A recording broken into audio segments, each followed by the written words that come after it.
a evolução do conceito, tentar mostrar as suas diferentes extensões, e depois no final vou dar 3 exemplos portugueses que me parece ser interessantes, até porque em alguns casos dialogam e tratam exatamente os mesmos temas que os autores estrangeiros.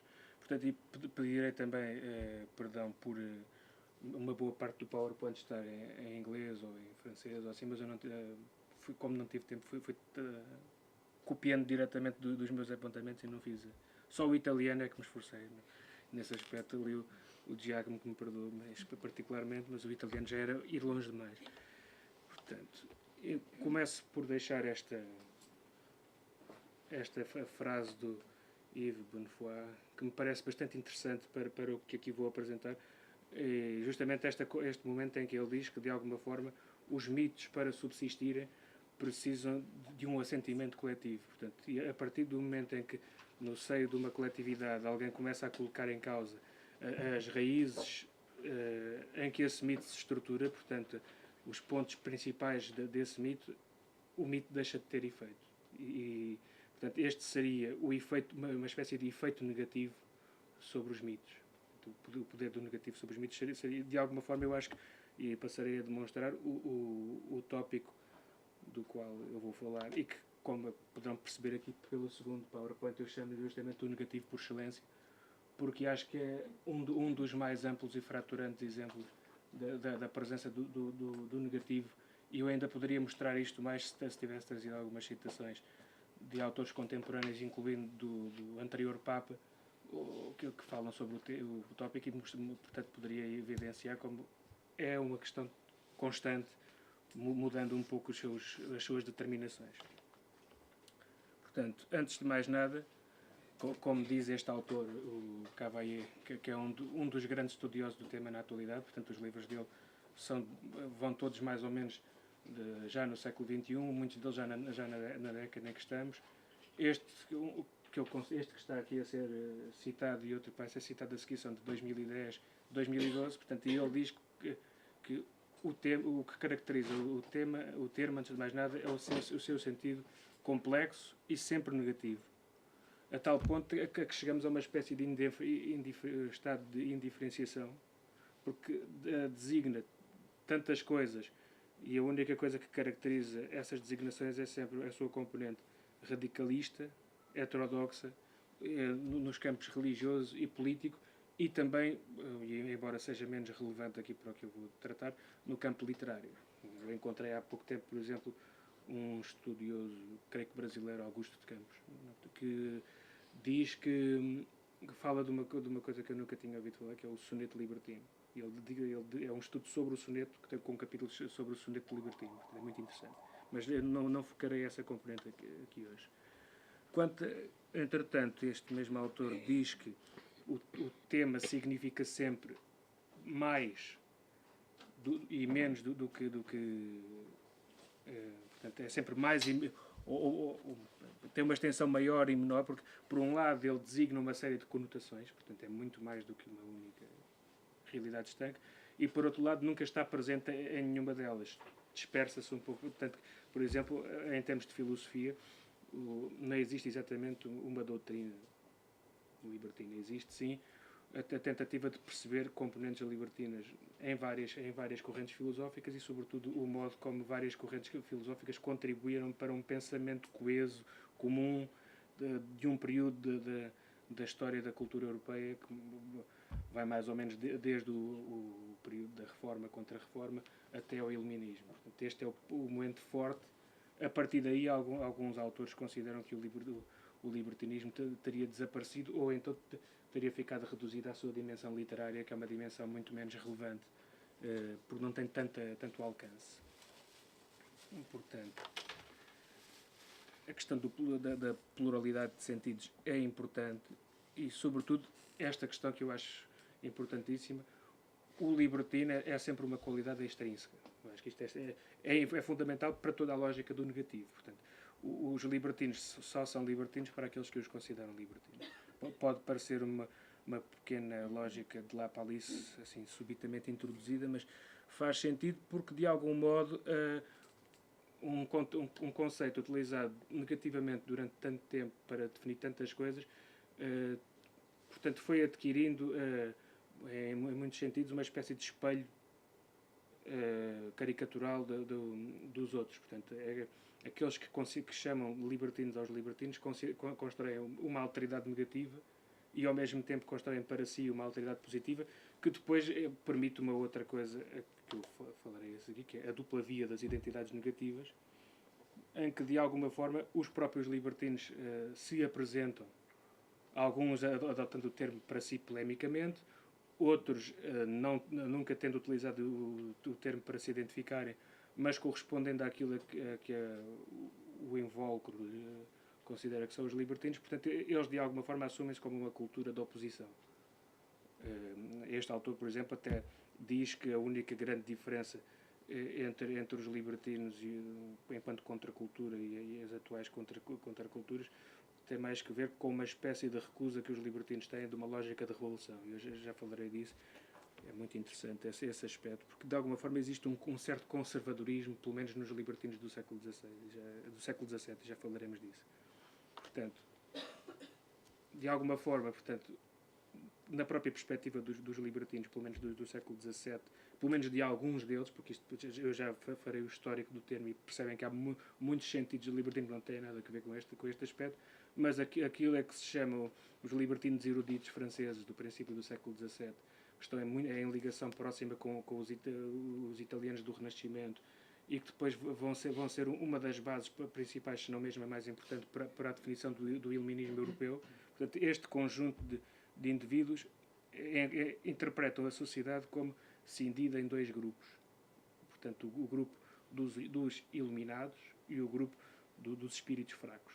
Portanto, sendo que no seio do grupo dos iluminados existem aqueles que têm que todos eles compreendem esta cisão, que se baseia no facto de estes iluminados terem concluído que a religião, portanto aqui é muito uma questão religiosa, não é mais do que uma forma de o poder controlar as massas. Portanto, e no seio dos iluminados existem aqueles que, compreendendo isto, se servem disto para os seus objetivos, e aqueles que, de alguma forma, tentam, por várias vias, na maior parte clandestinas, combater, revelar essa iluminação que não está presente em todos.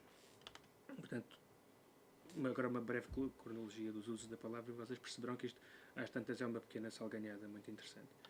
Portanto, a origem, portanto, humana, não é? Portanto, a distinção entre os cidadãos de nascença, livres de nascença, os que eram libertados. Portanto, os libertinos eram a camada social dos que tinham sido escravos e tinham sido libertados, que em francês são chamar affranchis, e vão ter como sentido, portanto, aqueles que fazem o mau uso da liberdade adquirida nestes campos. Portanto, o que é que se considera aqui um uso negativo da liberdade?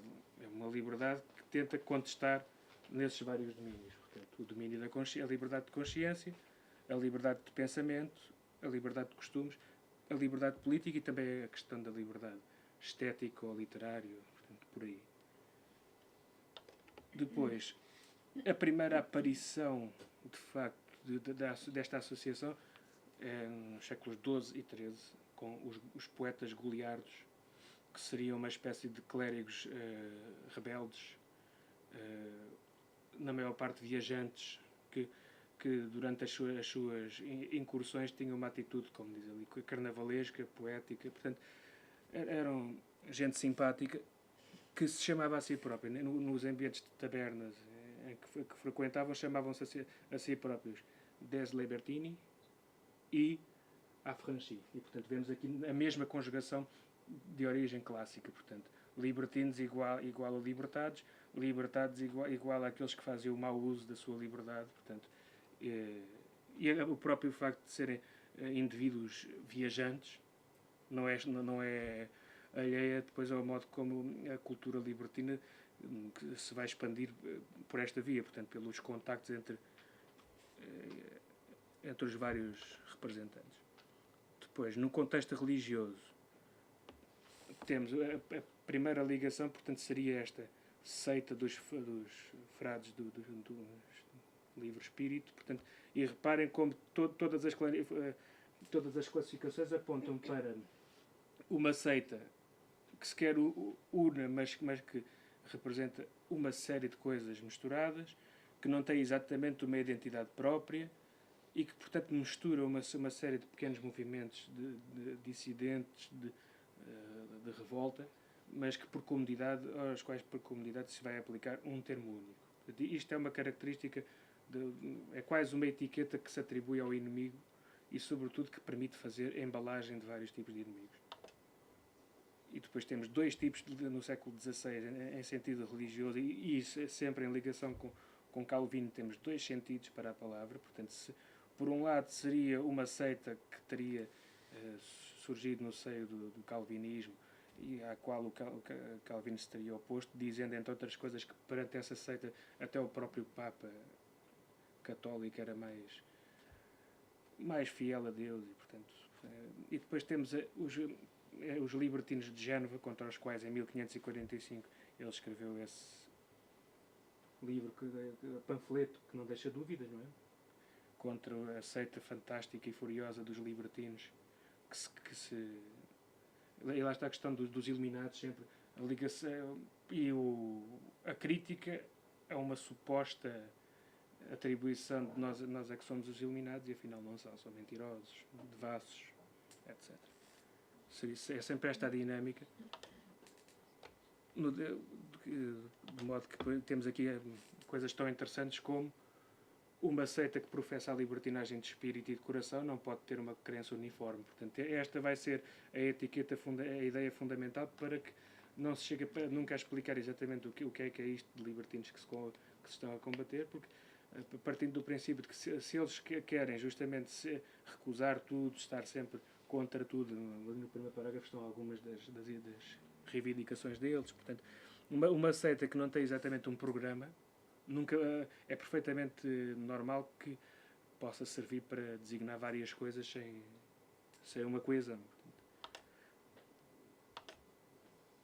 Depois, aqui poderá perceber-se como, de alguma forma, os libertinos seriam também uma explicação, digamos assim, para o protestantismo. Não é? Portanto, temos aqui que a libertinagem do espírito, de alguma forma, e vejam uma coisa curiosa, os teólogos cristãos designavam os seus adversários por uma série de termos, portanto, ateus, deístas, libertinos, profanos, etc.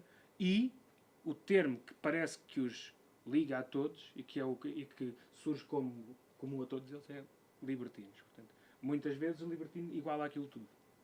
Ou aquilo tudo igual a libertino, como preferia. E engraçado que este autor fala da tal palavra, né? Portanto, inicialmente os libertinos têm esta componente essencialmente religiosa, depois a certa altura apontam para uma componente mais política, e na transição do século XVIII, do XVII para o século XVIII, passam a designar apenas uma questão de erótica, que no fundo é a conotação que nós hoje lhe damos, e nesta dimensão mais espiritual, mais filosófica, passa para os filósofos das luzes. Portanto, a transição dá-se neste sentido, a ponto, por exemplo, na enciclopédia existir um certo olhar distanciado para com os libertinos e uma certa crítica aos libertinos. Portanto, independentemente de, por exemplo, o Diderot, quando escreve algumas das suas obras, estar a ser libertino no sentido setecentista, porque são obras erótico-pornográficas, mas depois a componente filosófica da obra dele já não tem essa designação. Outro aspecto curioso, e aqui um autor português, portanto, seria, por um lado, esta questão das fronteiras, mais uma vez a diluição de fronteiras, não é? E, por outro lado, esta associação ao misticismo, que há uma série de outros autores que fazem, que eu resolvi não desenvolver, mas que tem algum interesse. Em Itália, Renascimento, por um lado, serve para designar os filósofos controversos do Renascimento italiano, como Pomponazzi, Vanini, Giordano Bruno, que são depois muito importantes para os libertinos franceses. Como, por exemplo, em 1930, nada a ver com isto, Libertini eram os opositores republicanos dos Medici. Portanto, aqui, como podemos ver, serve para tudo e mais alguma coisa. Inglaterra, 1611, libertinos são considerados sinónimos de epicuristas, licenciosos. E, por exemplo, no Hamlet, é este o sentido que se dá. Isto é a Ofélia a falar com o irmão e a pedir ao irmão para que não seja como esses atrevidos libertinos inchados. Do mesmo modo que também nesta peça de Ben Jonson é exatamente o mesmo sentido que temos. Libertinos, bandidos, licenciosos. E, portanto, num espaço de século e meio temos desde inimigos do Calvino, protestantes em geral, todos os inimigos dos católicos, inimigos dos Medici, licenciosos, e depois Inglaterra, século XVII. Portanto, tem este duplo sentido. Por um lado, serve para designar seitas libertinas, portanto, ainda na vertente da reforma, da contra-reforma, portanto, neste universo religioso, onde temos, por exemplo, este tratado de heresiografia de 1646, que faz uma listagem de todas as heresias e depois no final diz que o que há em comum entre todas elas é que são todas libertinas. É interessantíssimo esta perseguição. E por outro lado também a lógica, e percebam portanto que isto, sobretudo em França, vai ser importante esta fragmentação entre a libertinagem de espírito, a libertinagem de corpo e momentos onde isto parece tudo confluir em determinados indivíduos. E, portanto, aqui poderia falar deste aspecto em comum, mas prefiro saltar já para o século XVII. Onde se diz, portanto, que no século XVII, em França, que é a primeira aparição não do termo libertino, mas do termo libertinagem, e, portanto, o termo aparece para designar, uma vez mais, dois sentidos. Portanto, um posicionamento intelectual de crítica, de combate ao estabelecido, portanto, uma questão intelectual de choque de ideias e, ao mesmo tempo, sobretudo nas camadas mais aristocráticas, nos jovens franceses da época, uma componente mais escandalosa, mais boémia. Portanto, se calhar o libertino, conforme o entendemos hoje, mais predominantemente. Isso seria neste contexto que teria aparecido, por exemplo, um poeta como Théophile de Viau, que teve uma série de processos e, portanto, que representa uma espécie de confluir dos dois vetores, porque ele era um aristocrata, tinha esta vertente boémia, esta vertente escandalosa e ao mesmo tempo escrevia poesia tematizando tudo isso, portanto, e faz o percurso completo.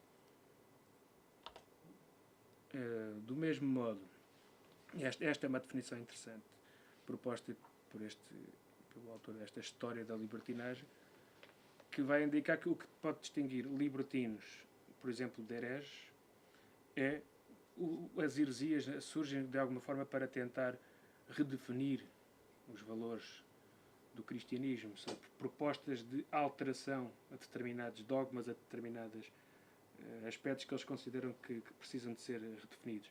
Os libertinos não têm o mínimo interesse em redefinir nada disto. Eles não estão minimamente preocupados em fazer reformas de nada. Por isso, simplesmente, as próprias igrejas protestantes são inimigas dos libertinos. Portanto, eles não estão minimamente interessados. Portanto, hereges e libertinos não são a mesma coisa. Do mesmo modo que também libertinos e fracos de espírito que cometem uns pequenos pecados, mas depois buscam redenção, também não é a mesma coisa. E aí, por exemplo, um poeta como o François Villon deixa de pertencer à família dos libertinos, porque ele poderia ser talvez uma espécie de proto-boémio, alguma coisa deste género. Porque o próprio termo boémio tem depois umas conotações interessantes. Depois a tal transição de libertinos a filósofos, que não vou perder mais tempo com isto. Nos dicionários é interessante ver como, sobretudo nesta época, existe esta associação muito engraçada, que no fundo é quase libertinos associados a todos aqueles que não cumprem com as suas obrigações, portanto, as filhas que recusam obedecer às mães, os clérigos que recusam obedecer aos seus superiores, as pessoas que não chegam a tempo ao trabalho, todos eles são libertinos. É interessante. E aqui já vem que o termo agora já significa praticamente tudo. Neste momento é um pouco complicado. Depois, a questão, e aqui sim, Giacomo, o herói italiano, que de repente a aparecer.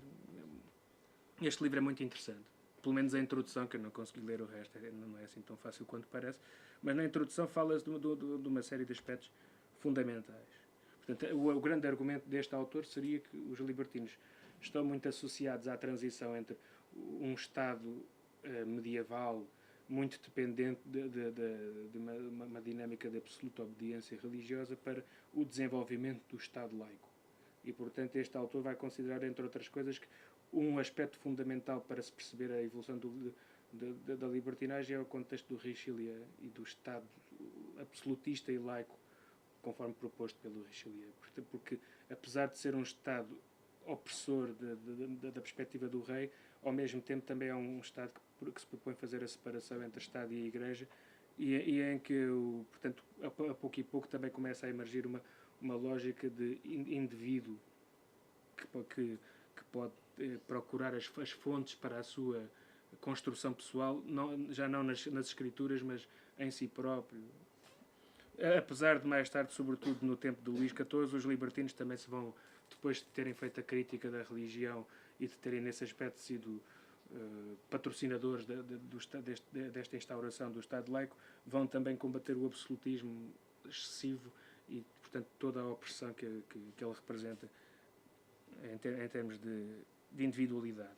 E esta é a grande dualidade dos libertinos, até porque, tendo em conta aquela componente que eu falei, de uma espécie de elitismo que eles têm, portanto, os libertinos acham que, por um lado, é importante que alguns saibam que a religião e a opressão estatal são a mesma coisa e são em diálogo permanente, são as duas faces da mesma moeda, mas é uma informação que não deve ser divulgada a toda a gente, porque se esta informação for divulgada a toda a gente, vamos ter uma espécie de anarquia e os libertinos pensam a única maneira de manter, portanto, a unidade entre o Estado e os seus soberanos é manter estas pequenas ilusões, desde que existam alguns indivíduos conscientes de que essas ilusões existem.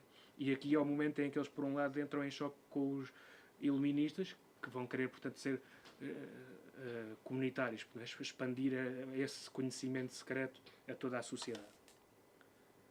Portanto, aqui eu já não tenho assim muito tempo e queria falar da parte portuguesa, mas só para concluir, portanto, os libertinos, portanto, a ideia deste autor é que, portanto, depois de ter começado com Richelieu e na sequência provavelmente também de Maquiavel, portanto, é outro autor que se vai buscar para a família dos libertinos, tal como depois será também Descartes, Spinoza,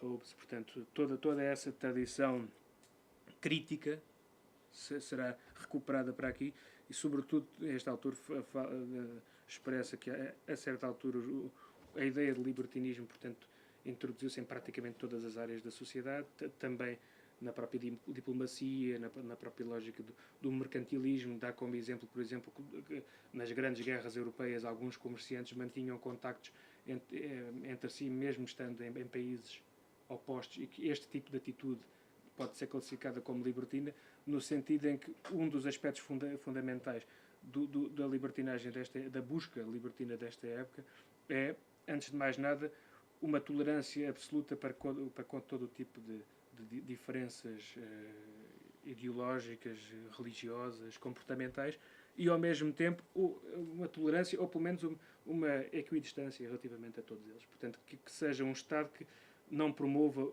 um determinado sentido de pensamento. Avançando. Só mais um aspecto fundamental. Este autor, portanto, Pierre Bayle, e este dicionário crítico são considerados uma peça fundamental nesta transição toda, sobretudo porque numa das entradas dedicadas ao poeta libertino Desbarreaux, o Pierre Bayle diz qualquer coisa como: é tão possível existir um Estado pecador formado só por católicos como um Estado virtuoso formado só por ateus. Portanto, e esta dissociação entre civilização e uma religião que suporta essa civilização é fundamental. É um ponto de viragem fundamental.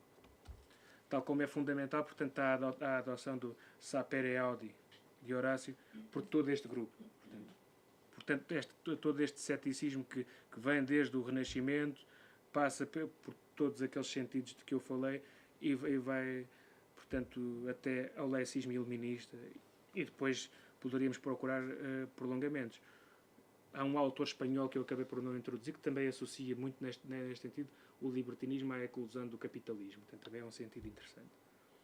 E depois a questão de que isto acabou por ser, portanto, transportado para toda a Europa, e a ideia de que os libertinos, tal como uma fênix, acabaram por não se dar bem com os próprios iluministas, porque acabaram por não conseguir adequar-se ao genuíno espírito libertino, também não se identificou com a ditadura da razão. E, portanto, e também com a componente de imposição comportamental que o iluminismo, numa das suas vertentes, também traz. Portanto, digamos que para os libertinos a razão seria uma nova forma de aprisionar e de combater uma espécie de ideal de autocrítica permanente que os libertinos têm. E que eu acho que, em certo sentido, isso é uma coisa que eu ainda terei de pensar, mas contesta, em parte, algumas das leituras que eu tenho feito que indicam, por exemplo, que os libertinos e os românticos não têm relação, ou pelo menos que os românticos são anti-libertinos. Eu não estou convencido disso, pelo menos neste sentido em que esta recusa permanente, sobretudo este ideal de autoconstrução de si, eu acho que é extremamente moderno também em sentido romântico. Mas ainda é uma coisa que ainda será necessário desenvolver mais. Trouxe esta citação sobre o iluminismo apenas para que vejam como, falando de iluminismo, o momento que se refere, portanto, as várias etapas, a ideia de que tem uma doutrina complexa, paradoxal, diversificada, que atravessa aqui fala-se de iluminismo, como há bocadinho se estava a falar de libertinismo, portanto, de alguma forma, e sobretudo se virem os autores aqui a que se refere como parte do iluminismo português, portanto, já não querendo ser demasiado excessivo, mas pelo menos Francisco Xavier de Oliveira, José Anastácio da Cunha, Bocage, são todos eles os libertinos portugueses, digamos assim. E até em alguns casos o próprio Verney ou o próprio Ribeiro Sanches são identificados com. Avançando agora em estilo de corrida, para a conclusão, três perspectivas portuguesas. Portanto, a primeira, Teófilo de Braga na História da Universidade de Coimbra, onde, portanto, no terceiro volume faz uma espécie de histórico das ideias europeias desde o século XII, dizendo que todas elas fazem parte deste negativismo crítico, que não tem como objetivo maior senão colocar em causa as ideias do passado em busca de uma nova perspectiva sobre o homem. Portanto, e aqui poderemos remeter automaticamente para a ideia inicial de que há um negativismo neste movimento que combate a formação de mitos. Portanto, é como se os libertinos, ao longo de todos estes séculos, procurassem ser uma espécie de pedra na engrenagem da formação de mitos coletivos. E aqui teríamos, se calhar, uma aproximação à questão do individualismo moderno. E há cada vez mais difícil, maior dificuldade de criar mitos coletivos com real impacto, real abrangência. Depois esta ideia, que como vimos há pouco aquele estudioso italiano defende a noção de que o libertinismo não é apenas uma questão francesa, pode ser um produto de extração francesa, mas é um produto essencialmente europeu. É uma questão transversal. E já aqui o Teófilo Braga dizia mais ou menos a mesma coisa. Como também depois aqui faz todas as associações e mais uma vez volta a falar dos grandes prejudicados os que receberam o enciclopedismo, apesar da tradição opressora portuguesa, e voltam a estar cá, o José Anastácio da Cunha, o Bocage, Filinto Elísio. Portanto, existe aqui uma lógica comum. Como também existe a referência aos mesmos, não é? Ao Bale, Locke, Hobbes. Portanto, e todos eles, o Teófilo Braga, curiosamente, nunca se refere a libertinos, é um termo que ele nunca utiliza, se calhar porque é um termo que não agradava particularmente ao positivismo da época, mas, de alguma forma, se vocês virem, coincide perfeitamente, porque se fala da livre crítica, fala-se do momento em que emergiram as ciências experimentais, fala-se do negativismo destrutivo. Portanto, o assunto é exatamente o mesmo. E aqui não dá para fazer uma análise de frases, mas é quase como se aquele especialista italiano tivesse citado, ou os outros, o próprio Cavalier e outros, como se tivessem lido o Teófilo Braga. Mas, curiosamente, depois o Teófilo Braga tem cita uma série de documentos da Inquisição, e se vocês virem, então aqui, tudo é libertino uma vez mais. A Inquisição surge, e a censura surge, justamente para impedir que os produtos da incredulidade e da libertinagem entrem em Portugal. Portanto, o grande alvo, desde o edital, está definido o alvo. Como estará, por exemplo, em todas as críticas que se fazem, desde a crítica a Holbach, em que se diz que o veneno libertino, não sei se é neste que se fala do veneno libertino, mas fala-se isso a respeito de Voltaire. Portanto, é uma das obras em que o espírito dos filósofos libertinos derramou o veneno todo da sua abominável seita. Portanto, está cá sempre presente, como também está aqui, como me chegou inesperadamente às mãos, e em tempos em que tanto tem engraçado na Europa a libertinagem, vi-me precisar de lê-lo com aquela atenção que merece tão melindrosa e irrelevante matéria. Portanto, e isto repete-se até para Montaigne, por exemplo, se diz as cartas persas, por exemplo, diz que têm que ser colocadas no domínio das coisas libertinas pelas suas ideias. Cartilha do Marialva, José Cardoso Pires, em que ele começa logo por definir o Marialva como o anti-libertino português.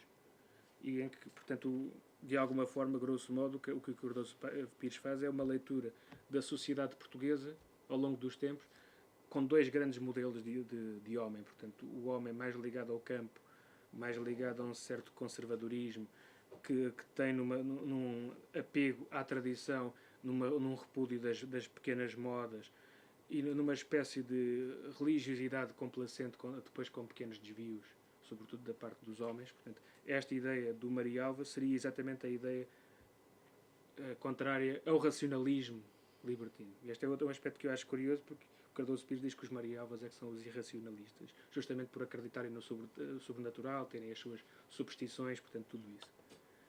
E, portanto, diz muito explicitamente que toda a ganga intelectual dos marialvas é substituída pelo verdadeiro método de estudar e pelas cartas sobre a educação da mocidade. Dá-se como exemplo de dois grandes libertinos no âmbito da crise de europeização, Luís da Cunha e Francisco Xavier de Oliveira. E depois diz, entre outras coisas, este parágrafo que eu acho muito curioso e muito útil para mim: os espécimes de uma mentalidade típica, reagindo de maneira inequívoca às condições ambientes a que vão sendo submetidos, acabam por adquirir uma morfologia, uma linhagem e uma nomenclatura adequadas. Portanto, ele depois acaba por desenvolver e mostrar que, apesar de se dizer que os libertinos começam no século XVI com a questão do Calvino, e que, de algum modo, no século XVIII já têm outro nome, portanto, ele diz que 2 séculos antes do século XVI, 2 séculos depois do século XVIII, existem sempre libertinos, porque existe sempre a mesma necessidade de combater uma determinada forma de tentar estruturar a sociedade. Para concluir, Augusto da Costa Dias, no prefácio O Roubo das Sabinas, de Almeida Garrett, diz algumas coisas muito interessantes, nomeadamente que o Garrett, pelo menos na juventude, e aqui estamos a falar do Garrett antes de ter ido para a Inglaterra exilado, teria, e muito no contexto da lei da liberdade de imprensa de 1821, portanto, teria expressado no Roubo das Sabinas e em outros textos da mesma época uma espécie de mistura fora de tempo de toda esta tradição. E isto seria uma espécie de malefício português que obriga a que um autor, em pleno século XIX, esteja a introduzir pela primeira vez e a misturar meios sem saber como fazê-lo, coisas que vêm desde o Renascimento até ao libertinismo do século XVIII. E acabando por dizer que depois o Garrett, quando chega à Inglaterra e se confronta com a contemporaneidade, percebe que os românticos ingleses já deram um salto evolutivo face ao pensamento dos libertinos, e portanto que seria esta uma espécie de trauma que o Garrett teria na sua juventude, querer construir-se de determinada maneira, e a tradição que ele traz para si já é uma tradição ultrapassada na Europa, porque a Península Ibérica ficou presa a este mundo anacrónico oficial. Portanto, seria um pouco isto. Depois o tal textinho italiano que eu estive aqui a rebuscar, só um apontamento muito engraçado de outro autor que faz mais ou menos o mesmo que aquele italiano que eu referi, o Zoli, que é o Augusto Del Noce, filósofo italiano católico, muito anti-libertino, digamos, que basicamente ele diz coisas como tudo aquilo que aconteceu de nefasto desde o século XVIII até às vanguardas históricas do século XX tem como marca a libertinagem. Portanto, é inspirador, mas ao mesmo tempo também tem uma visão muito informada e muito interessante das coisas, e eu acho que o modo como ele define a fenomenologia dos libertinos em contraponto à fenomenologia dos iluministas parece muito interessante, porque ele diz que os iluministas acreditam na função ativa e legislativa da razão, enquanto que os libertinos nunca acreditam em verdades permanentes, nem em filosofias que explicam, nem mesmo uma filosofia fundada na ciência e no progresso pode explicar constantemente a evolução das coisas. E, portanto, ele acaba por dizer uma frase que me parece muito acertada: o libertino não é exatamente aquele que se liberta, e daí talvez o repúdio que os libertinos têm para o conceito de revolução, aquela questão de que vamos mudar tudo de repente e instituir um mundo novo e esse mundo é perfeito. Não, os libertinos vão se libertando a cada momento no modo como, por sua ação e por seu pensamento, conseguem libertar-se dos preconceitos. Eu acho que esta é uma tirada muito interessante. Eu tenho que acabar ainda de ler o ensaio e ver o que é que ele diz mais, mas acho que é uma boa forma de concluir.